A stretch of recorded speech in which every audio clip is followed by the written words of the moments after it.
Hello बच्चों, कैसे हैं आप सब। उम्मीद है कि आप अच्छे होंगे। मैं आपका साइंस टीचर अल्ताफ सर, आप सभी का बोर्ड्स गुरु चैनल पे बहुत बहुत स्वागत है।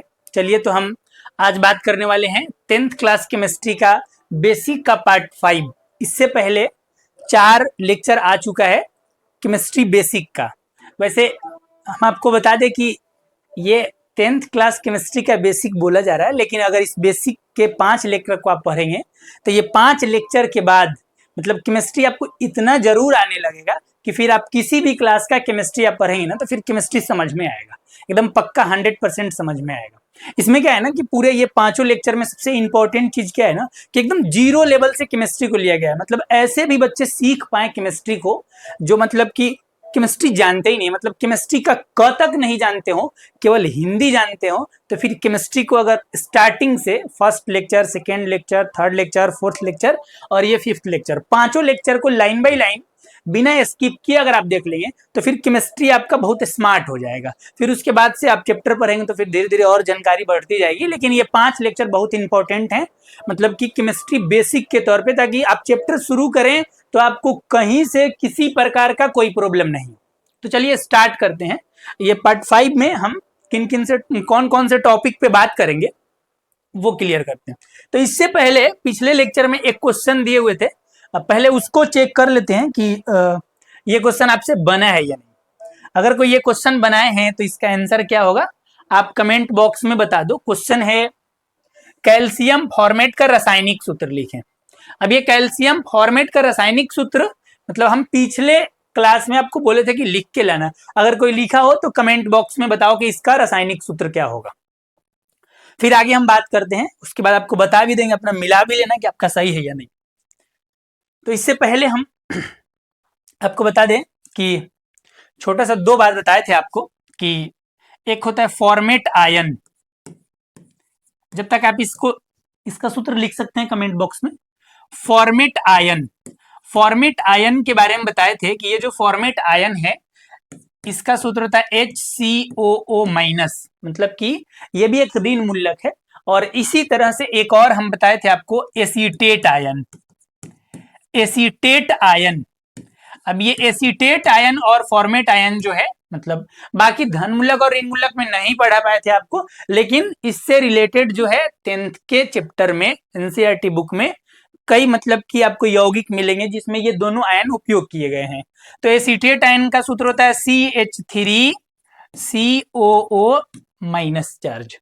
तो ये एसीटेट आयन और फॉर्मेट आयन के बेस पे ही मतलब कुछ क्वेश्चन हम पिछले लेक्चर में लास्ट में किए हुए थे, जैसे 2 क्वेश्चन यहाँ भी किए हुए, जैसे sodium format HCOONA, potassium format HCOOK। एक क्वेश्चन हम आपको दिए थे होमवर्क के तौर पे, तो जरा इस पे बात कर लेते हैं कि ये क्वेश्चन कैसे बनेगा। चलो इस पे बात करेंगे। तो सबसे पहला क्या है ना कि कैल्शियम और फिर फॉर्मेट है, तो इसके बारे में एक बात बताते हैं कि ये एसीटेट और फॉर्मेट वाला जितना भी यौगिक आएगा तो इस यौगिक में ऐसा करते हैं ना कि धन मूलक को बाद में लिखते हैं और ऋण मूलक के सूत्र को पहले लिखते हैं। तो अब देखो यहाँ पे है कैल्शियम और फॉर्मेट, तो पहले फॉर्मेट का फॉर्मूला देख लो क्या है, HCOO, यहाँ चेक कर सकते हैं, अभी बताएं। फॉर्मेट आयन का फॉर्मूला होगा HCOO, वो माइनस माइनस बता रहे हैं ना कि ये ऋण मूलक है बस। उसके बाद क्या है ना कि फॉर्मेट ये ऋण मूलक है, उसका सूत्र पहले लिखेंगे। और दूसरा है कैल्शियम, तो कैल्शियम का ना हम पिछले क्लास में आप पिछला लेक्चर देखेंगे तो वहां धन मूलक का कुछ श्रेणी बताए हुए, उसमें एक कैल्शियम बताए होंगे जो धन मूलक है और जिसकी संयोजकता जो है वो 2 होती है, ठीक। और फॉर्मेट आयन की संयोजकता यहाँ माइनस बता रहा है कि इसकी संयोजकता 1 होती है। तो ठीक है, फॉर्मेट लिख लिए। उसके बाद कैल्शियम का हम सूत्र लिखेंगे Ca, कैल्शियम का सूत्र लिखेंगे Ca। अब क्या है ना कि कैल्शियम फॉर्मेट तो लिख दिए, लेकिन जब हम दोनों का सूत्रीय संकेत लिख देते हैं ना उसके बाद क्या करते हैं, इनके संयोजकताओं का जो है मतलब कि हम कौणिक गुना कर लेते हैं, या ये बोले कि इनकी संयोजकता को इसके बगल में लगा देते हैं या इनकी संयोजकता को इसके बगल में लगा देते हैं। अब क्या है ना कि फॉर्मेट की संयोजकता 1 होती है तो यहाँ 1 लगाएंगे, लेकिन कैल्शियम की संयोजकता 2 होती है ना, तो ये देखो कितने तत्व हैं यहाँ देख लो, हाइड्रोजन, कार्बन, ऑक्सीजन, ऑक्सीजन। जब एक से ज्यादा तत्व हो और इस टाइप का कोई संख्या लगाना हो ना तो वहां पे एक होल का साइन देते हैं, और फिर यहाँ पे अगर 2 लगाना है तो होल ट्वाइस। तो यहाँ कैल्शियम फॉर्मेट का रासायनिक सूत्र होगा HCOO का होल ट्वाइस Ca। ये एक नहीं शो करते,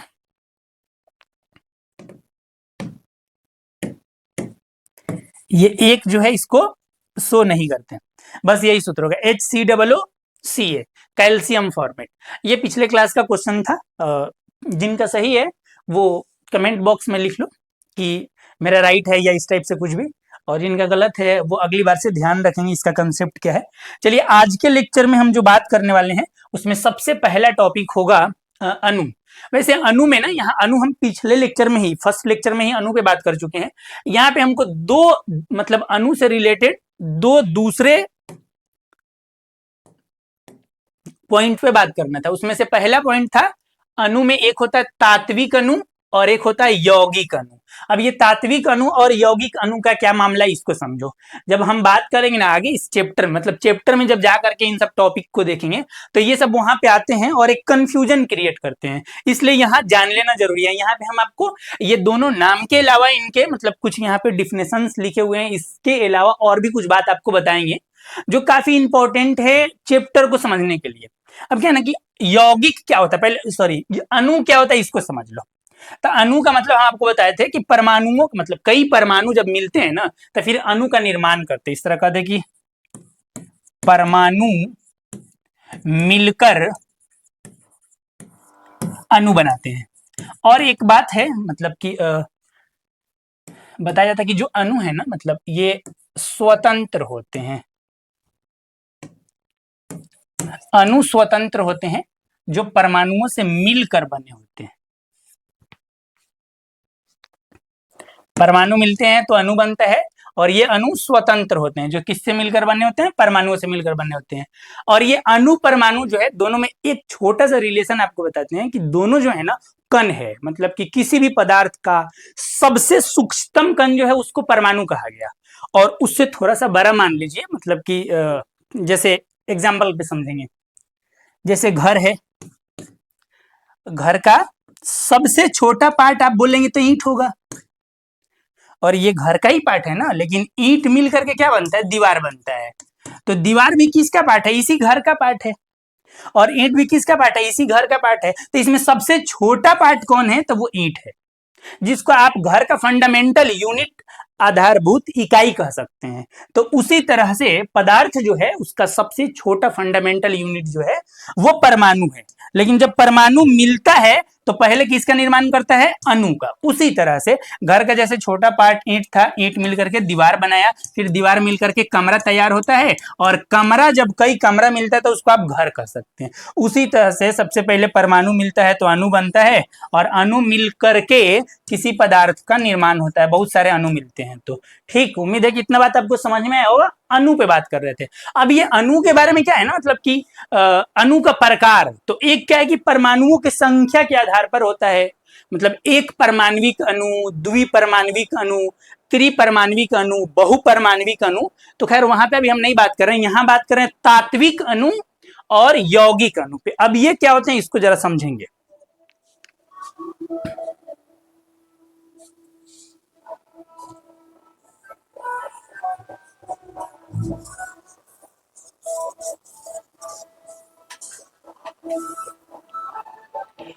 देखिए तात्विक अणु और यौगिक अणु में जो सबसे बेसिक डिफरेंसेज है वो ये है ना कि जो तात्विक अणु होते हैं ना उस मतलब वो एक ही प्रकार के परमाणुओं से मिलकर बने होते हैं।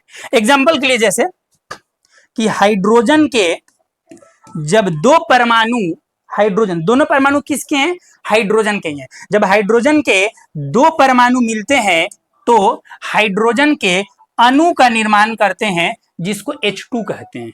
तो यहाँ पे सामने अणु को चेक करते हैं तो यहाँ पे कुछ नहीं तो एक है, तो हाइड्रोजन के एक अणु का निर्माण जो है वो हाइड्रोजन के दो परमाणु से होता है। दोनों परमाणु एक ही प्रकार के हैं। तो ये जो हाइड्रोजन अणु है वो एक तात्विक अणु का एग्जाम्पल है। लेकिन एक दूसरा एग्जाम्पल हम यौगिक अणु का लेते हैं, इसको समझेंगे। जैसे हम जल ले लेते हैं H2O। अब H2O में देखेंगे ना तो हाइड्रोजन तत्व है और ऑक्सीजन तत्व है। तो यहाँ पे ये जो H2O जो बना है वो दो प्रकार के परमाणुओं से मिलकर बना है। वो कौन कौन से परमाणु है, तो इसमें एक हाइड्रोजन एटम है, एक का सेंस है कि मतलब कि हाइड्रोजन एटम है, और दूसरा इसमें जो है वो ऑक्सीजन एटम है, मतलब कि ऑक्सीजन परमाणु है। तो यौगिक अणु वे होते हैं जो दो या दो से अधिक प्रकार के परमाणुओं से मिलकर बने होते हैं। जैसे यहाँ पे ये जल का एक अणु जो है यह दो प्रकार के परमाणु, हाइड्रोजन परमाणु और ऑक्सीजन परमाणु से मिलकर बना हुआ है। तो ये जल अणु जो है वो यौगिक अणु है। उम्मीद है कि इतना बात समझ में आया होगा। और भी एग्जांपल लेके बता देते हैं आपको। जैसे हाइड्रोजन के अलावा अगर आप नाइट्रोजन अणु का बात करें तो यहाँ पे भी मतलब नाइट्रोजन के दो परमाणु शामिल हैं। तो दोनों परमाणु तो नाइट्रोजन के हैं ना, तो एक ही प्रकार के अगर परमाणु मिलकर के अणु बनाते हैं तो ये तात्विक अणु होंगे। इसका और भी एग्जांपल हो सकता है, जैसे आप मेथेन को चेक कर लो।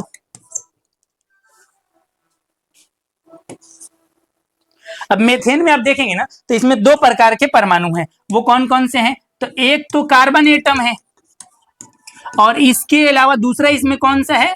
तो वो हाइड्रोजन एटम है। तो इसमें दो प्रकार के परमाणु आपको दिखाई दे रहे हैं। तो दो या दो से अधिक प्रकार के परमाणु हो। अच्छा, तो दो प्रकार का तो दो को हम एग्जांपल बता दिए। ऐसा एग्जांपल बता जिसमें दो से अधिक प्रकार के हों। तो उसके लिए एक स्लाइड ले लेते हैं और उसमें बता देते हैं आपको। जैसे HNO3 की बात करेंगे तो इसमें हाइड्रोजन एटम भी है। हाइड्रोजन एटम के अलावा नाइट्रोजन एटम भी है। नाइट्रोजन एटम के अलावा ऑक्सीजन एटम भी है।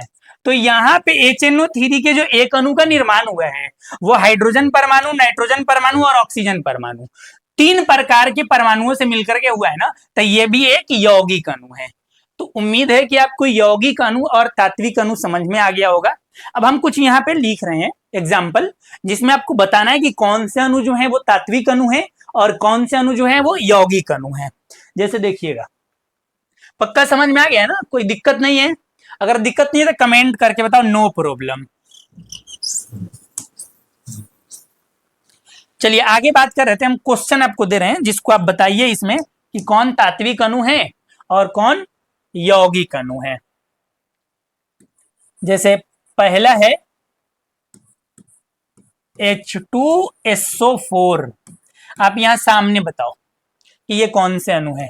हम दूसरा एग्जांपल आपको दे देते हैं, Cl2। फिर तीसरा K2Cr2O7। फिर तीसरा Br2। फिर चौथा CaOH का होल ट्वाइस।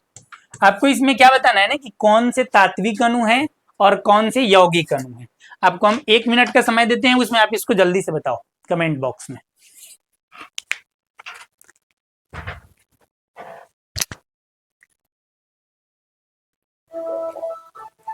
चलिए मिलाइए जरा इसको।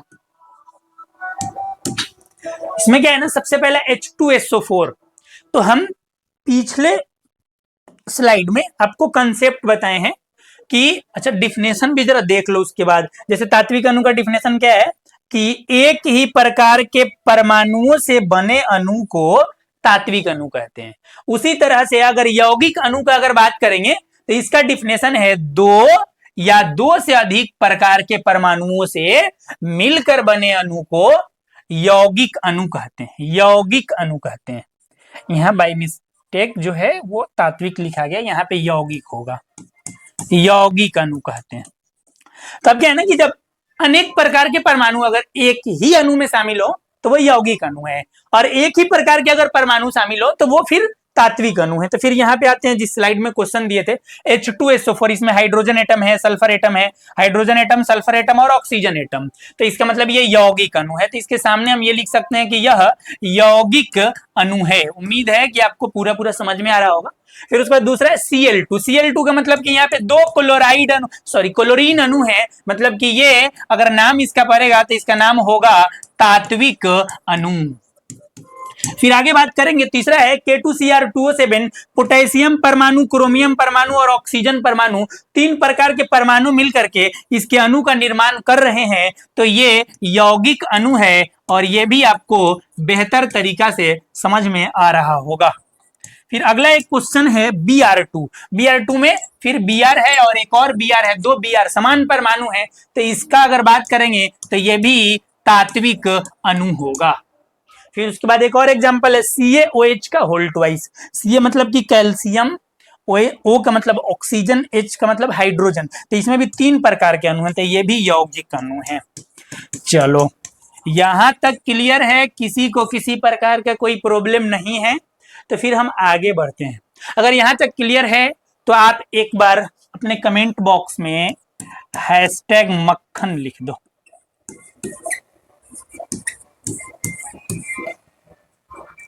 चलो फिर आगे बात करते हैं यहां से। अभी हम इस टॉपिक को किए हैं, अणु जो है वो 2 प्रकार के होते हैं, एक तात्विक अणु, एक यौगिक अणु, और दोनों का डिफिनेशन एग्जांपल भी हो गया है। इस पे हम कुछ प्रैक्टिस क्वेश्चन भी कर लिए हैं, यहाँ पे आप देख लीजिए। आगे हम बात कर रहे थे, सोच रहे थोड़ा सा आपको बता ही दें। अणु जो है परमाणुओं की संख्या के आधार पर, अणु का बात कर लें तो ये परमाणुओं की संख्या के आधार पर, परमाणुओं की संख्या के आधार पर अगर अणु का बात करें तो परमाणुओं की संख्या के आधार पर अणु कई प्रकार के होते हैं। उसमें हम आपको बता रहे हैं, देखेंगे कौन कौन सा। एक होता है एक परमाणविक अणु, एक परमाणविक अणु। फिर होता है द्वि परमाणविक अणु, द्वि परमाणविक अणु। और एक और बता दें आपको, त्रिपरमाणविक अणु, त्रिपरमाणविक अणु। फिर उसके बाद एक होता है बहुपरमाणविक अणु, बहुपरमाणविक अणु। सबसे इंपॉर्टेंट चीज क्या है ना, यहाँ पे जो अणु का हम आपको प्रकार बता रहे हैं ना, वो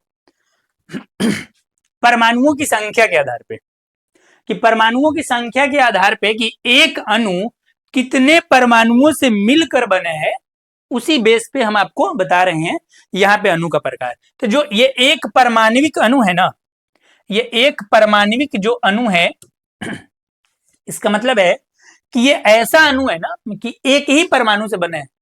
अब इसका एग्जाम्पल क्या होता है, तो जितने धातु है ना, जितने धातु, सभी धातु के जो अणु है वो एक परमाणविक अणु होते हैं। और इनको कैसे लिखते हैं ये देखो, sodium Na, magnesium Mg, calcium Ca, zinc Zn, aluminium Al। तो ये इस टाइप से लिखे, कभी इसके बगल में 2 नहीं लगा होगा अगर आप इसको अकेला देख रहे हैं तो। जब ये किसी कंपाउंड में हो, किसी धनमूलक ऋणमूलक के साथ हो, तो उसकी संयोजकता इसके बगल में आती है, तब 2-3 लग सकता है। नहीं तो ये अकेले हो एक अणु के रूप में, तो इनके बगल में 2-3 कुछ नहीं लगा होता है। मतलब कि इसके परमाणुओं की संख्या सामने और बगल में गुना करते हैं तो 1 1 जा 1, तो इसमें एक ही परमाणु है, यहाँ सामने और बगल में गुना करेंगे तो 1 एकम 1, उस तरह यहाँ सामने और बगल में गुना करेंगे तो 1 एकम 1। ये सभी एक एक परमाणुओं से मिलकर बने होते हैं, इनको इसलिए एक परमाणविक अणु कहते हैं। चलिए अगला है द्विपरमाणविक अणु। कुछ ऐसे अणु है ना, मतलब कि 2 परमाणुओं से मिलकर बने होते हैं। एग्जाम्पल के तौर पे समझेंगे कि द्विपरमाणविक अणु कौन कौन से हैं, द्विपरमाणविक अणु कौन कौन से हैं। तो इसका पहला एग्जाम्पल हो जाता है O2। अब ये ना ऑक्सीजन जो है, ऑक्सीजन जो है वो एक द्विपरमाणविक अणु, ये ऑक्सीजन का जो अणु है वे द्विपरमाणविक अणु है, क्योंकि इसके एक अणु का निर्माण ऑक्सीजन के 2 परमाणुओं से हुआ है। उसी तरह से आगे बात करें N2, ये इसके नाइट्रोजन का अणु जो है वो भी द्विपरमाणविक अणु है, H2, Cl2, Br2, I2। ये सभी जितने आपको बता रहे हैं ना, सब द्विपरमाणविक अणु हैं। अब क्या है ना, द्विपरमाणु के बाद एक आता है त्रिपरमाणविक अणु। अच्छा, इसके अलावा और भी द्विपरमाणविक अणु हो सकते हैं, जरा देखेंगे कौन कौन हो सकते हैं। अब ध्यान से देखना, जैसे ना हम बोल दिए HCl, अब ये कितने परमाणु से बने हैं, तो इसमें भी 2 ही परमाणु हैं। कौन कौन से 2 परमाणु हैं, तो आप ध्यान से देख लेना है। एक हाइड्रोजन एटम है और दूसरा क्लोरीन एटम है, तो ये भी 2 ही एटम से मिलकर बने हैं, तो ये भी द्विपरमाणविक अणु ही होंगे। और भी हो सकते हैं, जैसे HBr, इसमें एक जो हाइड्रोजन एटम है और दूसरा ब्रोमीन एटम है, तो इसलिए ये भी द्विपरमाणविक अणु ही होंगे। अच्छा, अगला हम बात कर लें त्रिपरमाणविक अणु पे।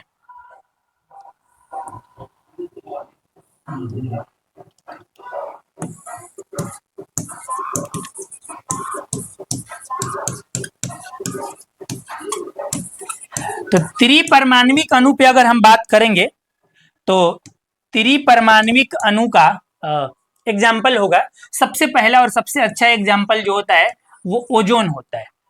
ओजोन ओजोन के एक अणु का निर्माण ऑक्सीजन के 3 परमाणु से होता है, इसीलिए ओजोन जो है एक त्रिपरमाणविक अणु है। इसके अलावा और भी बता देते हैं, जो त्रिपरमाणविक अणु है, आप H2O को भी चेक कर सकते हैं। H2O में क्या होता है ना कि हाइड्रोजन के 2 परमाणु और ऑक्सीजन के 1 परमाणु मिलकर के जल के एक अणु का निर्माण करते हैं। तो ये H2O में हाइड्रोजन के 2 परमाणु और ऑक्सीजन के 1 परमाणु मिल करके जल का निर्माण करते हैं, तो 2 1 3, तो ये भी त्रिपरमाणविक अणु हो जाएंगे। इसके अलावा और भी एग्जाम्पल हो सकता है SO2, इसमें भी आप चेक करेंगे ना तो सल्फर का 1 परमाणु और ऑक्सीजन का 2 परमाणु मिलकर के सल्फर डाइऑक्साइड के एक अणु का निर्माण करता है। तो ये 2 1 3 ये भी त्रिपरमाणविक अणु है, 2 1 3 ये भी त्रिपरमाणविक अणु है, और यहाँ तीनों एक ही प्रकार के मतलब कि परमाणु है, तो ये भी त्रिपरमाणविक अणु है। एक क्वेश्चन यहाँ पे आपके लिए छोड़ रहे हैं, जरा उसको बताना कि आंसर क्या होगा इसका, कि इन तीनों में कौन तात्विक अणु है, कौन तात्विक अणु है ये बताना है, और कौन यौगिक अणु है ये बताना है। अभी जस्ट हम पीछे जो है यही तात्विक अणु और यौगिक अणु पढ़े हैं, तो इसीलिए इन तीनों में आपको बताना है कि O3H2O और SO2 में कौन तात्विक अणु है और कौन यौगिक अणु है। फिर आगे हम बात करेंगे इसके बाद बहुपरमाणविक अणु में। तो बहुपरमाणविक अणु का मतलब है ना कि मतलब सिंपल बात है कि 2 से अधिक परमाणु है तो वो बहुपरमाणविक में आ ही जाते हैं। वैसे त्रिपरमाणविक अणु को समझा दिए हैं, बहुपरमाणविक अणु में अगर 2 या 2 से अधिक परमाणु हो तो सभी इसी में शामिल होंगे। इसका एग्जाम्पल क्या हो जाएगा, तो जैसे SO3 को आप देख लीजिए, यहाँ 3 है 1 4, मतलब 4 परमाणु आ गए सल्फर ट्राइऑक्साइड के एक अणु में, तो ये बहुपरमाणविक अणु हो गए। जैसे H2SO4 को आप चेक कर लीजिए, H2SO4 हाइड्रोजन के 2 परमाणु, सल्फर के 1 परमाणु, ऑक्सीजन के 4 परमाणु, तो 2 1 3 और 4 7 परमाणु मिलकर के सल्फ्यूरिक अम्ल के एक अणु का निर्माण कर रहा है, तो ये भी बहुपरमाणविक में आ जाएंगे। आप और भी चेक कर सकते हैं HNO3, अब HNO3 पे बात करेंगे तो ऑक्सीजन के 3 परमाणु, नाइट्रोजन के 1 परमाणु और हाइड्रोजन के 1 परमाणु, तो 3 1 4 1 5, फिर ये 5 परमाणुओं का एक अणु निर्माण हो रहा है, तो ये भी बहुपरमाणविक अणु है। अब क्या है ना कि हम अणु को लेकर के दोनों टाइप का जो मतलब आपका कंसेप्ट था कि एक तात्विक और यौगिक अणु, और संख्या के आधार पर एक परमाणविक, द्विपरमाणविक, त्रिपरमाणविक और बहुपरमाणविक अणु सबको बता चुके हैं। अब क्या है ना कि इसका डिफिनेशन जो है थोड़ा सा मतलब बोरिंग टाइप हो जाता है। अब डिफिनेशन इसका क्या होगा, ऐसे अणु जिसका निर्माण एक परमाणु से होता है उसे एक परमाणविक अणु कहते हैं। इसका डिफिनेशन हो जाएगा, ऐसे अणु जिनका निर्माण 2 परमाणुओं से होता है उन्हें द्विपरमाणविक अणु कहते हैं। इसका डिफिनेशन हो जाएगा कि ऐसे अणु जिनका निर्माण 3 परमाणु से होता है उन्हें त्रिपरमाणविक अणु कहते हैं। अब इसका डिफिनेशन है तो बोलेंगे कि ऐसे अणु जिनका निर्माण 2 से अधिक परमाणुओं से होता है उन्हें बहुपरमाणविक अणु कहते हैं। चलिए इसके आगे हम अणु से आगे चल के एक टॉपिक पे बात करेंगे जिसका नाम है एटोमिसिटी, मतलब कि परमाणुकता। ये परमाणुकता में हम एक चीज सीखेंगे, इस टॉपिक को पढ़ाने का मुख्य उद्देश्य है ना कि किसी पदार्थ के अणु में कितने परमाणु उपस्थित होते हैं वो आप सूत्र देख करके बता पाओ, इसलिए हम टॉपिक पढ़ते हैं परमाणुकता, जिसको एटोमिसिटी कहते हैं। इसका डिफिनेशन क्या ये देख लो, किसी तत्व या यौगिक, किसी तत्व या यौगिक के एक अणु में उपस्थित परमाणुओं की संख्या को परमाणुकता कहते हैं। किसी तत्व या यौगिक के एक अणु में उपस्थित परमाणुओं की संख्या को परमाणुकता कहते हैं। इसका एग्जाम्पल समझिए, जैसे पहला क्वेश्चन हमसे कोई कहेगा H2O की परमाणुकता, H2O की परमाणुकता, तो H2O की परमाणुकता कैसे ज्ञात करेंगे तो ये सीख लो। अब क्या है ना कि इसमें सबसे इंपॉर्टेंट होता है कि आप इस बात को समझ पाए कि परमाणुओं की संख्या कैसे निकालेंगे। तो परमाणुओं की संख्या निकालने के लिए हम सेकेंड लेक्चर में आपको बता चुके हैं, वहां देख सकते हैं, या एक बार फिर से बता रहा, आप ध्यान दे यार। देखना, ये कहना कि H2O है, तो इसमें दो टाइप के तत्व हैं, एक हाइड्रोजन है और दूसरा ऑक्सीजन है। अब क्या है ना कि हाइड्रोजन जो तत्व है, इसके परमाणुओं की संख्या का अगर पता लगाना हो तो पहले तो सामने कोई अगर संख्या नहीं है, इसका मतलब कि एक छुपा है, तो यहाँ पे जल के एक अणु दिए हुए हैं। अब इसमें हाइड्रोजन परमाणु की संख्या का पता लगाना हो तो हाइड्रोजन परमाणु की संख्या सामने और इसके बगल में, हाइड्रोजन के बगल में, पूरा के बगल में नहीं, और सामने, किसके सामने, तो पूरा के सामने, तो पूरे के सामने एक है और हाइड्रोजन के बगल में दो है, दोनों को गुना करते हैं, दोनों को गुना करेंगे तो 2 एकम 2, तो हाइड्रोजन परमाणु की संख्या तो 2 हो गई, प्लस अब कौन है दूसरा, ऑक्सीजन। ऑक्सीजन ये पूरे जल अणु के सामने एक है और बगल में एक है, गुना करेंगे 1 एकम 1, तो ऑक्सीजन परमाणु की संख्या हो गई 1, तो टोटल परमाणुओं की संख्या कितनी हो गई 3। तो ये जो 3 हुआ ना, ये जल की परमाणुकता है। डिफिनेशन भी क्या है परमाणुकता का, तत्व या यौगिक में, किसी तत्व या यौगिक के एक अणु में उपस्थित परमाणुओं की संख्या को। यहाँ भी हम जल का एक ही अणु लिए हैं, इसमें हाइड्रोजन और ऑक्सीजन टोटल परमाणुओं की संख्या 3 है, तो इसकी परमाणुकता 3 हो जाएगी। दूसरा एग्जांपल,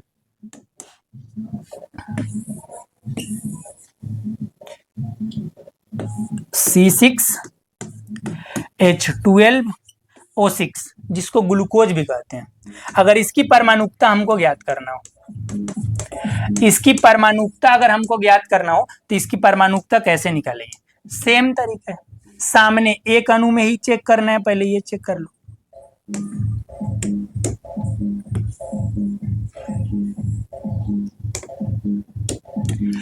एक अणु में ही चेक करना है, तो सामने कुछ नहीं, तो एक ही अणु है, तो यहाँ पे ग्लूकोज या C6H12O6 का एक अणु दिया है।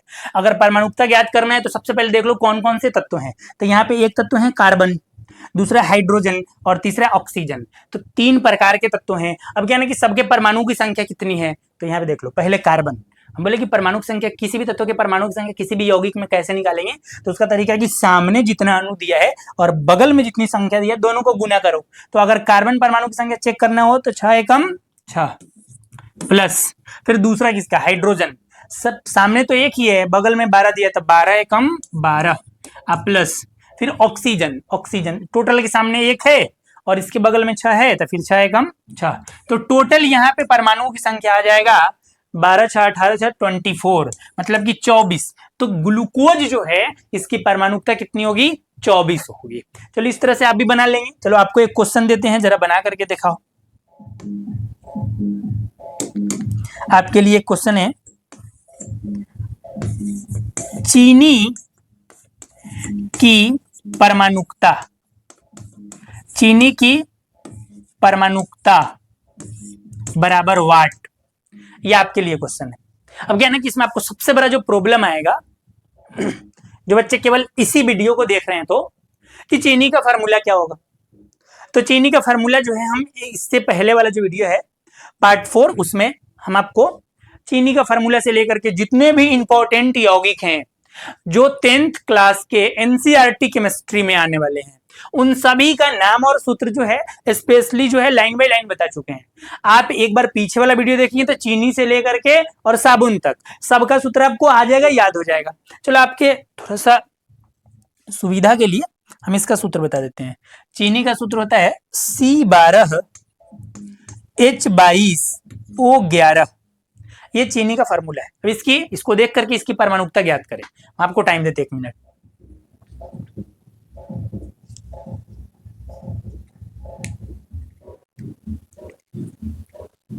चलिए देखते हैं इस क्वेश्चन को। अगर चीनी की परमाणुकता का बात करें तो सबसे पहला बात कि इसका अणु एक ही दिया है और तत्व कौन कौन से हैं, कार्बन, हाइड्रोजन और ऑक्सीजन। तो इसकी परमाणुकता का बात करें तो सबसे पहले कार्बन की परमाणु की संख्या 12 एकम 12, प्लस हाइड्रोजन के परमाणु की संख्या तो 22 एकम 22, प्लस ऑक्सीजन के परमाणु की संख्या तो बगल में 11 है, सामने एक है, तो 11 एकम 11। अगर टोटल काउंटिंग करेंगे तो फिर यहाँ पे 11 और 22 जो है 33 हो जाएगा, और 33 12 जो है वो 45 हो जाएगा। तो चीनी की परमाणुकता जो है वो 45 आएगी। चलिए, परमाणुकता को लेकर के और किसी प्रकार का कोई कंफ्यूजन हो तो आप कमेंट बॉक्स में बता सकते हैं जल्दी से, फिर हम आगे बात करेंगे। डिफिनेशन भी यहाँ पे आप देख सकते हैं आराम से। किसी तत्व या यौगिक के एक अणु में उपस्थित परमाणुओं की संख्या को परमाणुकता कहते हैं। आप कहोगे एक भी तत्व नहीं बताया, सब तो यौगिक का ही बता रहे हैं। अच्छा, एक स्लाइड लेकर के आपको तत्व वाला एग्जांपल बता देते हैं। जैसे देख लो तत्व वाला एग्जांपल कैसे है। जैसे O3 या ऑक्सीजन ही लेते हैं। ऑक्सीजन ऑक्सीजन ऑक्सीजन एक तत्व भी है। मैंने ऑक्सीजन का अणु दिया, यहाँ पे ऑक्सीजन के एक अणु का निर्माण दो मतलब परमाणु से होता है। तो इसकी अगर परमाणुकता हमसे पूछेगा कि ऑक्सीजन की परमाणुकता, तो ऑक्सीजन की परमाणुकता कितनी होगी। अब क्या है ना कि सामने केवल ऑक्सीजन ही है ना, तो सामने एक है बगल में दो है, तो 2 एकम 2, इसकी परमाणुकता 2 होगी। ठीक उसी तरह से अगर हमसे कोई कहेगा कि O3 ओजोन की परमाणुकता कितनी होगी, तो आप खुद देख लें। सामने एक है बगल में 3 है, 3 एकम 3। अगला, अगर कोई हमसे कहेगा कि कार्बन की परमाणुकता कितनी होगी, केवल कार्बन की, तो कार्बन की परमाणुकता का अगर बात करें, कार्बन की परमाणुकता का अगर बात करें हम, कार्बन की परमाणुकता का बात करें, बगल भी एक सामने भी एक, तो एक एकम एक। चलिए, यहाँ तक में उम्मीद है कोई प्रॉब्लम आपको नहीं होगा। तो कभी बता दिए आपको, यौगिक कभी बता दिए। चलिए हम आगे बात करते हैं। अगला एक टॉपिक है हमारा रसायन शास्त्र के कुछ महत्वपूर्ण पद।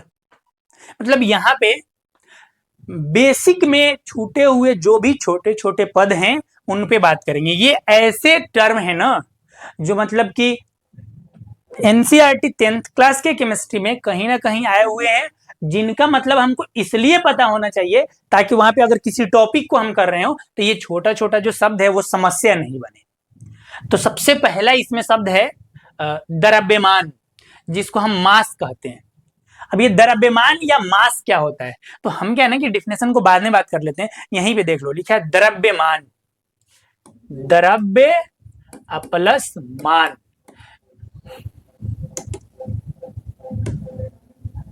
द्रव्यमान, अब ये द्रव्य का मतलब होता है, मान के चलते हैं पदार्थ के कण, तो किसी वस्तु में उपस्थित जो मतलब कि द्रव्य या पदार्थ होते हैं, पदार्थ।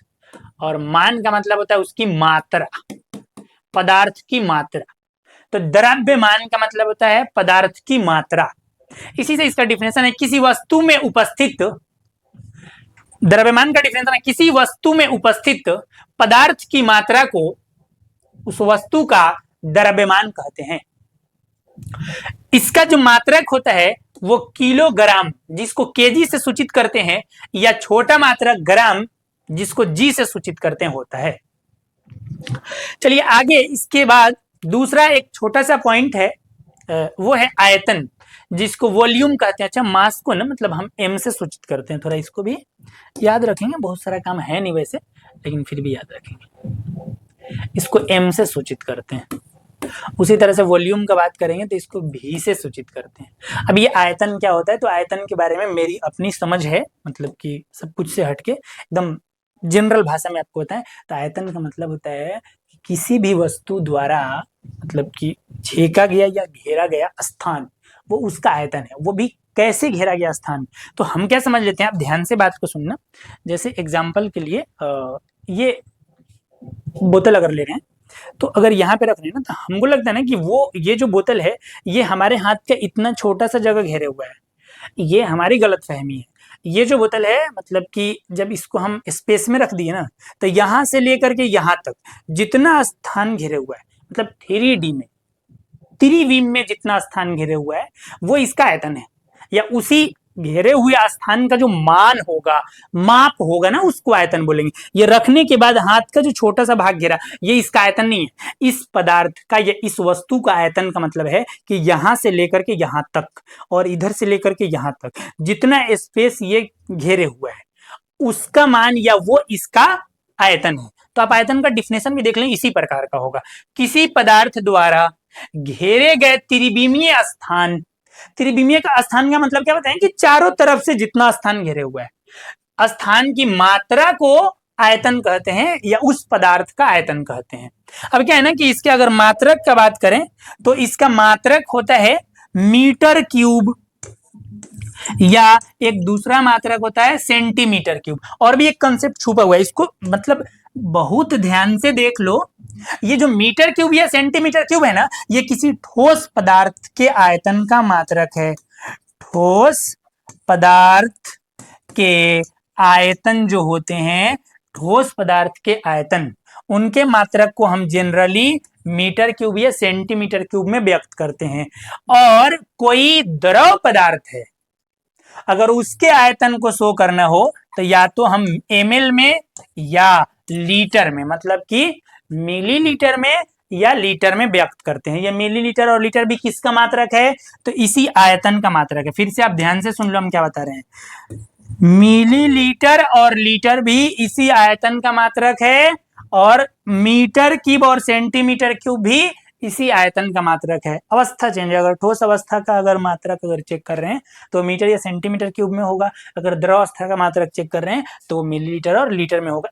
जनरली का बात बोल रहे हैं, वैसे आप किसी को किसी में कन्वर्ट भी कर सकते हैं। कभी आप द्रव के मात्रक को भी मीटर क्यूब या सेंटीमीटर क्यूब में ले सकते हैं, या ठोस के मात्रक को भी ml या लीटर में ले सकते हैं।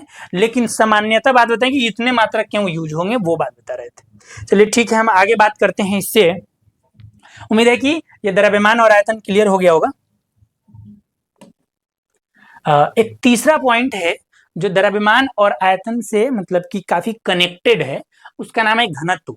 और क्या है ना कि आप जब किसी टॉपिक को पढ़ेंगे या किसी पदार्थ को पढ़ रहे हैं, जैसे एक चैप्टर पढ़ना आपको धातु और अधातु, जब धातु अधातु चैप्टर पढ़ेंगे ना तो वहां पे उसके भौतिक गुणधर्म में एक पॉइंट आएगा घनत्व। अब वहां पे बताना ये होता है कि किसका घनत्व उच्च है, किसका इंटरमीडिएट है, किसका लो है। तो फिर क्या है ना कि बच्चे को वहां प्रॉब्लम होता है कि घनत्व क्या है। तो पहले इसीलिए हम छोटे छोटे पॉइंट को सीख लेते हैं कि घनत्व या डेंसिटी है क्या। तो ये घनत्व या डेंसिटी, एक बात आपको बता देते हैं, ध्यान से सुन लो अच्छा से बात को। यहां से ये जो द्रव्यमान है या आयतन है या ये घनत्व है, सही बात यह कि बेसिक फिजिक्स का पॉइंट है, लेकिन हमको क्या कर रहा है ना कि केमिस्ट्री में इन सभी पॉइंट पे बात करना है। इसलिए हम क्या कर रहे हैं कि इन सभी पॉइंट को लेके चल रहे हैं ताकि आपको केमिस्ट्री में किसी प्रकार का कोई प्रॉब्लम नहीं हो। तो घनत्व जो डेंसिटी, इसको जो है या तो डी से सूचित करते हैं या रो से सूचित करते हैं। रो, इसको इस तरह RHO, रो। डेंसिटी को डी या रो से सूचित करते हैं, जिसका हिंदी घनत्व होता है। अब ये घनत्व क्या है, तो घनत्व के बारे में बहुत प्यारा सा बात लिखा हुआ है, अब ध्यान से देख ले और पूरा समझ में भी आएगा। किसी पदार्थ के घनेपन के माप को, मतलब कि कोई भी पदार्थ कितना घना है ना, उसी घनेपन के माप को कि कितना घना है, किसी पदार्थ के घनेपन के माप को क्या कहते हैं? घनत्व कहते हैं। एकदम सरल भाषा में आराम से समझ में आएगा, कोई प्रॉब्लम नहीं होना चाहिए। अच्छा, दूसरा भी तरीका इसका बता दिया, यहां देख लो। ये जो घनत्व है ना, वो किस बात को इंगित करता है? तो वो बताता है ना, देख लो यही बात कि पदार्थ कितना घना है। अच्छा, 2 बार घना लिखा गया। बस घनत्व के बारे में हम क्या समझेंगे कि घनत्व का मतलब है किसी भी पदार्थ का घनापन। जैसे मान लेते हैं कि अगर 40 साल का कोई व्यक्ति है तो उसके सर का बाल जो है, या 50 साल का कोई व्यक्ति है उसके सर में बालों की संख्या घट जाती है, तो उसके सर का बाल का जो घनत्व है वो कम हो गया। और मतलब अब मान लेते हैं कोई 20 साल का या 15 साल का बच्चा है तो उसके सर में बालों की संख्या जो 50 साल वाले की अपेक्षा बहुत अधिक होगा, तो उसका घनत्व अधिक है। मतलब कि बालों का जो घनापन है वही घनत्व है। इसके अलावा जो है कोई भी पदार्थ, आप जैसे हम थोड़ा सा साइंटिफिकली बात कर लेते हैं, कोई भी पदार्थ है, हम 3 प्रकार का पदार्थ ले लेते हैं, 3 प्रकार का पदार्थ ले लेते हैं जो हम पिछले लेक्चर में जिक्र भी किए हैं, एक ठोस और एक द्रव और एक गैसीय पदार्थ। 3 प्रकार का पदार्थ ले लेते हैं। इसमें कणों का जो जमावट या सजावट होता है ना, उसको आप चेक कर लें कैसा होता है, हम आपको बता देते हैं। इसमें कण काफी घने होते हैं और इसमें कण जो है थोड़ा दूर दूर होते हैं, और इसमें कण जो है वो काफी दूर दूर होते हैं। तो ये घनत्व जो है तीनों का क्या होगा, तो घनत्व का मतलब इनके कणों का जो घनापन है उसको बताता है। तो इसका घनत्व उच्च होगा क्योंकि कण काफी निकट निकट हैं, और इसके कण जो है थोड़ा सा दूर दूर है। तो ये इंटरमीडिएट मान के चलो, मध्यवर्ती होगा, मतलब कि इससे इसका घनत्व कम होगा लेकिन इससे इसका घनत्व अधिक होगा, और इसका घनत्व सबसे कम होगा क्योंकि इसके का घनापन काफी कम है। तो घनत्व का मतलब उम्मीद है कि आप समझ गए होंगे। अच्छा, एक चीज क्या है ना कि एक यहाँ येलो कलर में एक नया बात लिखा है, दो बात बता चुके आपको घनत्व से रिलेटेड। पहला कि पदार्थ के घनेपन की माप को ही घनत्व कहते हैं, कोई पदार्थ कितना घन है वही उसका घनत्व कहलाएगा। दूसरा चीज है कि घनत्व इस बात को भी इंगित करता है कि पदार्थ कितना घन है, सेम ही बात है दोनों। ठीक है, अगला बात है ना कि किसी पदार्थ के इकाई आयतन के द्रव्यमान को घनत्व कहते हैं। ये डिफिनेशन बेस्ड जो है ये भी मतलब ठीक ठाक है, इसको समझाते हैं, आप ध्यान से देखिएगा।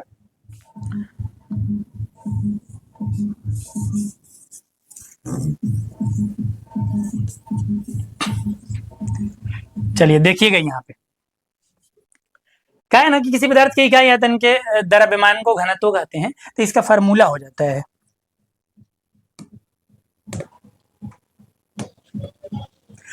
घनत्व बराबर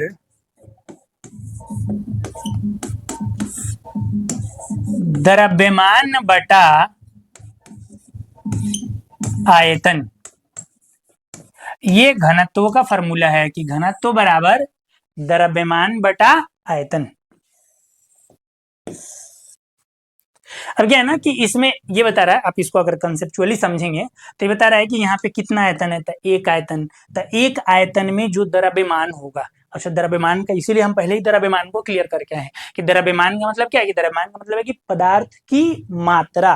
तो किसी भी वस्तु के इकाई आयतन में, किसी भी वस्तु के इकाई आयतन में, किसी भी वस्तु के इकाई आयतन में जो पदार्थ की मात्रा होती है, किसी भी वस्तु के इकाई आयतन में जो पदार्थ की मात्रा होती है या कणों की जो मात्रा होती है उसे ही घनत्व कहते हैं। तो डिफिनेशन भी देख लो, किसी पदार्थ के इकाई आयतन के द्रव्यमान को, मतलब इकाई आयतन की एक आयतन के द्रव्यमान को हम क्या कहते हैं, घनत्व कहते हैं। उम्मीद है यहां तक में कोई प्रॉब्लम नहीं होगा। चलो, इसका हम अगर शॉर्टकट फार्मूला लिखना चाहें तो इसका शॉर्टकट फार्मूला होगा rho is equal to M upon V, या इस तरह भी लिख सकते हैं रो या D is equal to M upon भी। उम्मीद है कि इस फार्मूला में भी किसी प्रकार का कोई प्रॉब्लम नहीं होगा। अच्छा, घनत्व के अलावा और भी टॉपिक पे बात करना, इससे रिलेटेड बेसिक पॉइंट है। आप कुछ कह रहे हैं क्या? चलिए, तो फिर इसके आगे बात करते हैं। ये आप बेहतर तरीके से याद रखना भाई, ये आगे बहुत सारा काम देने वाला है। मतलब ये काम क्या देगा, मतलब इतना समझो कि जब हम चैप्टर में आकर के बोलेंगे कि धातु का घनत्व या ठोस का घनत्व और द्रव का घनत्व और गैस का घनत्व, धातु का घनत्व, अधातु का घनत्व, तो वहां घनत्व शब्द को लेकर के कंफ्यूज नहीं होना है, इसलिए घनत्व पे बात कर रहे हैं। और घनत्व से रिलेटेड बहुत सारी बातें बता दी हैं। एक चीज बता देते हैं और इसमें घनत्व से रिलेटेड कि घनत्व का मात्रक क्या होगा, घनत्व का मात्रक बता देते हैं। तो जो घनत्व का मात्रक है ना, वो फार्मूला से निकल जाता है। ऊपर है द्रव्यमान जिसका मतलब की मात्रक केजी होता है, और फिर नीचे है आयतन जिसका मात्रक मीटर क्यूब होता है। तो ये आप कह सकते हैं कि इसका मात्रक, घनत्व का मात्रक केजी मीटर इनवर्स 3, या इसको दूसरा तरीके से भी कहते हैं, आपके लिए आसान बता देते हैं, केजी इसको प्रति कहते हैं, मीटर क्यूब, केजी प्रति मीटर क्यूब, या एक दूसरा भी होता है केजी प्रति सेंटीमीटर क्यूब। ये घनत्व का मात्रक है। अच्छा, केजी की जगह पर ग्राम भी हो सकता है, मतलब कि मात्रक इसी टाइप का होगा, केजी ये मीटर क्यूब प्रति मीटर क्यूब होगा, या केजी प्रति सेंटीमीटर क्यूब होगा, या ग्राम प्रति सेंटीमीटर क्यूब होगा। तो ये प्रति सेंटीमीटर क्यूब ऊपर द्रव्यमान हो और नीचे आयतन हो, तो वो इसका मात्रक है, घनत्व होगा। चलिए, इसके आगे बात कर रहे थे हम, दो नया पॉइंट है, ये भी बहुत इंपॉर्टेंट है। ये क्यों इंपॉर्टेंट है, तो जब हम बात करेंगे ना मतलब पदार्थ के गुण का, तो वहां ये हमको पढ़ना होता है कि उसका क्वथनांक कैसा होता है। अब क्वथनांक क्या है पहले यहां समझ लेते हैं, फिर वहां पदार्थ के गुण में पढ़ेंगे कि उसका क्वथनांक होता कैसा है। तो यहाँ पे सबसे पहले दो छोटे छोटे पॉइंट हैं, इसको आप देख लीजिए। एक है क्वथन और दूसरा है क्वथनांक। अब ये क्वथन, क्वथन का दूसरा मतलब क्या होता है, उबलना। क्वथन का एक दूसरा मतलब होता है उबलना, जिसको इंग्लिश में क्या कहते हैं, बॉइलिंग कहते हैं, बॉइलिंग। तो ये क्वथन या उबलना या बॉइलिंग का अगर बात करें तो इसका मतलब होता है किसी द्रव को गर्म करने पर एक निश्चित ताप पर गैसीय अवस्था में बदलना। मतलब कि किसी भी आप जैसे पानी को ही आप गर्म करते हैं तो गर्म करने के बाद, जैसे पानी के बारे में एक बात बताते हैं, पानी जो जब 100 डिग्री सेल्सियस पे पहुंचता है तो वो क्या है ना कि द्रव से अब गैस में बदलना शुरू होता है, भाप बन के उड़ना शुरू होता है। तो इसलिए एक शब्द यूज किया ना कि निश्चित ताप पर, फिक्स्ड टेम्परेचर पर 100 डिग्री सेल्सियस पे ही ये उबलना शुरू होगा, गैस में बदलना शुरू होगा। तो किसी द्रव को गर्म करने पर, पानी के अलावा और भी द्रव हो सकते हैं, पानी अच्छा एग्जाम्पल इसलिए बताए हैं, किसी द्रव को गर्म करने पर एक निश्चित ताप पर, किस अवस्था में, गैसीय अवस्था में, मतलब भाप बनना में बदलना ही क्या कहलाता है, क्वथन कहलाता है। अब क्वथन के जस्ट बाद है क्वथनांक। अगर आप क्वथनांक को समझेंगे तो वही बात बताए ना कि जो पानी है, समझो बात को, जो पानी है ये कितना डिग्री सेल्सियस पर, तो 100 डिग्री सेल्सियस पे, 100 डिग्री सेल्सियस पे उबलने लगता है। ये 100 डिग्री सेल्सियस पे उबलने लगता है, उबलने का मतलब है कि ये द्रव से गैस में बदलने लगता है। तो कोई भी पदार्थ जिस तापमान पर या जिस न्यूनतम तापमान पर उबलना शुरू कर दे या द्रव से गैस में बदलना शुरू कर दे, उसी तापमान को क्वथनांक कहते हैं। अब यहाँ पे डिफिनेशन लिखा हुआ है, जिस न्यूनतम ताप पर कोई द्रव उबलना शुरू कर दे उसे, सॉरी, उस ताप को उस पदार्थ का क्वथनांक कहते हैं। जैसे एग्जांपल के लिए अगर हमसे कोई कहेगा कि पानी का क्वथनांक क्या होगा, पानी का क्वथनांक क्या होगा, तो हम आपको बताएं ना कि पानी जो है 100 डिग्री सेल्सियस तापमान पे उबलना शुरू करता है या वाष्प में बदलना शुरू करता है, इसलिए पानी का क्वथनांक जो है वो 100 डिग्री सेल्सियस होगा। चलिए यहां तक में कोई दिक्कत नहीं है, तो फिर हम आगे बात करेंगे। एक और छोटा सा पॉइंट है गलनांक, जिसको मेल्टिंग पॉइंट कहते हैं। अब इस गलनांक के साथ साथ एक जुड़ा हुआ शब्द है गलन या पिघलना। ये तो आप समझ ही रहे हो, गलना या पिघलना। जैसे बर्फ जो है, आप फ्रिज में बर्फ को रखे हैं जमा करके, जब फ्रिज से बाहर निकाल करके उसको छोड़ देंगे ना, वो धीरे धीरे धीरे धीरे पिघल करके पानी बनना शुरू होगा। तो इसी को गलना या पिघलना करते हैं, जिसको इंग्लिश में मेल्टिंग शब्द यूज करते हैं, मेल्टिंग। अब डिफिनेशन क्या सुन लो, किसी पदार्थ के ठोस अवस्था से द्रव अवस्था में बदलने की क्रिया को गलन या पिघलना कहते हैं। अब देख लो, बर्फ जो है, बर्फ का जो टुकड़ा होगा, बर्फ का टुकड़ा होगा वो तो ठोस ही होगा, लेकिन जब ये पिघलना शुरू होगा तो फिर पानी में बदल जाएगा। जब ये पानी में बदल जाएगा तो पानी क्या है, द्रव है। तो किसी पदार्थ के ठोस अवस्था से द्रव अवस्था में बदलने की क्रिया को गलन या पिघलना कहते हैं। उम्मीद है इसमें कोई प्रॉब्लम होगा नहीं वैसे। फिर आगे बात करेंगे गलन से रिलेटेड ये गलनांक।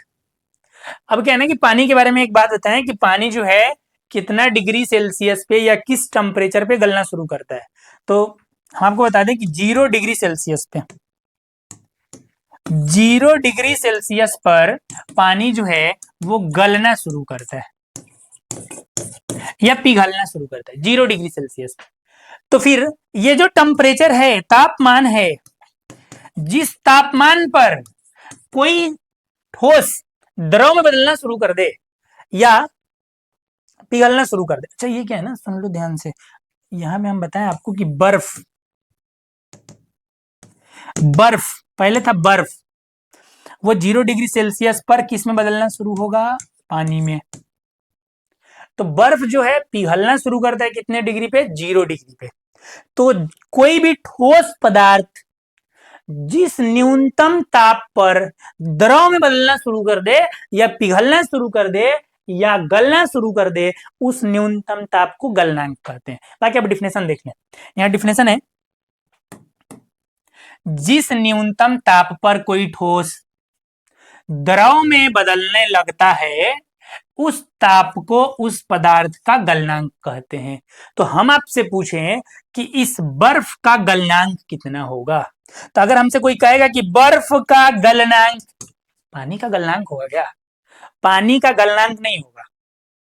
पानी द्रव है तो अब क्या गलेगा, वो उसका गलनांक नहीं होगा, या तो वो वाष्प बन के उड़ेगा, तो फिर क्वथनांक हुआ, या वो जमना शुरू होगा तो हम अगला पॉइंट उसके लिए करेंगे हिमांक। लेकिन गलेगा कौन? जो पहले से ठोस में हो, तो ठोस के रूप में कौन होता है? बर्फ। तो गलनांक किसका होगा? किसी ठोस पदार्थ का। तो बर्फ का अगर गलनांक का बात करें, बर्फ का अगर गलनांक का बात करें तो बर्फ का गलनांक 0 डिग्री सेल्सियस होता है। चलिए, यहां तक में कोई प्रॉब्लम नहीं है। अगर किसी प्रकार का कोई प्रॉब्लम नहीं है, सब बेहतर तरीके से समझ में आ रहा है, तो आप कमेंट बॉक्स में एक बात लिखें, #मक्खन। चलिए इसके आगे बात करते हैं। एक तीसरा पॉइंट है हिमांक, जिसको फ्रीजिंग पॉइंट कहते हैं, और इससे रिलेटेड एक शब्द है हिमीकरण या फ्रीजिंग। अच्छा, हिमीकरण का मतलब है जमना। हिमीकरण का मतलब होता है, मतलब हम अपनी खाटी भाषा में कह सकते हैं जमना। कोई भी चीज अगर जम रहा है ना, मतलब कि उसका हिमीकरण हो रहा है, वो फ्रीज हो रहा है। तो फ्रीजिंग का मतलब होता है हिमीकरण या जमना। तो इसका अगर डिफिनेशन देखें तो यहाँ देख लो, किसी द्रव पदार्थ के ठोस पदार्थ में बदलने की क्रिया को हिमीकरण कहते हैं। मतलब पानी जो है, जब उसको आप फ्रिज में डालेंगे, फ्रिज ऑन होगा, चलना शुरू करेगा, तो वो पानी जो है धीरे धीरे धीरे धीरे जमना शुरू होगा, और पानी जो द्रव है वो 0 डिग्री सेल्सियस पर फिर बर्फ में बदलना शुरू होगा। इससे पहले क्या पढ़े हैं कि बर्फ जो है 0 डिग्री सेल्सियस पे पानी बदलना शुरू होता है। यहाँ पर रहे हैं पानी जो है 0 डिग्री सेल्सियस पे बर्फ में बदलना शुरू होगा। तो पानी जो है 0 डिग्री सेल्सियस पे जब बर्फ में बदलना शुरू होता है, तो इसी क्रिया को हम हिमीकरण कहते हैं। आगे बात करेंगे हिमीकरण के बाद हिमांक, फ्रीजिंग पॉइंट। तो जिस तापमान पर या जिस न्यूनतम तापमान पर कोई द्रव, द्रव मतलब जैसे पानी, जमना शुरू कर दे या ठोस रूप में बदलना शुरू कर दे, उस ताप को उस पदार्थ का हिमांक कहते हैं। तो जैसे पानी जो है द्रव है और वो बदल रहा है किसमें? बर्फ में, तो पानी का क्या होगा? हिमांक होगा। तो पानी का हिमांक कितना होगा? तो कितना डिग्री सेल्सियस पर, कितना डिग्री सेल्सियस पर पानी, कितने डिग्री सेल्सियस पर पानी जमना शुरू कर रहा है? तो हम बताए हैं आपको 0 डिग्री सेल्सियस पर। तो पानी का हिमांक होगा 0 डिग्री सेल्सियस।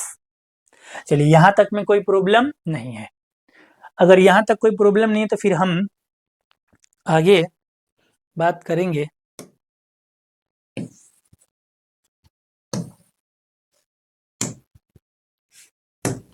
अब आगे कुछ बात करना है नहीं, वैसे आज का कंटेंट इतना ही था। इसी के साथ आपका 10th क्लास बेसिक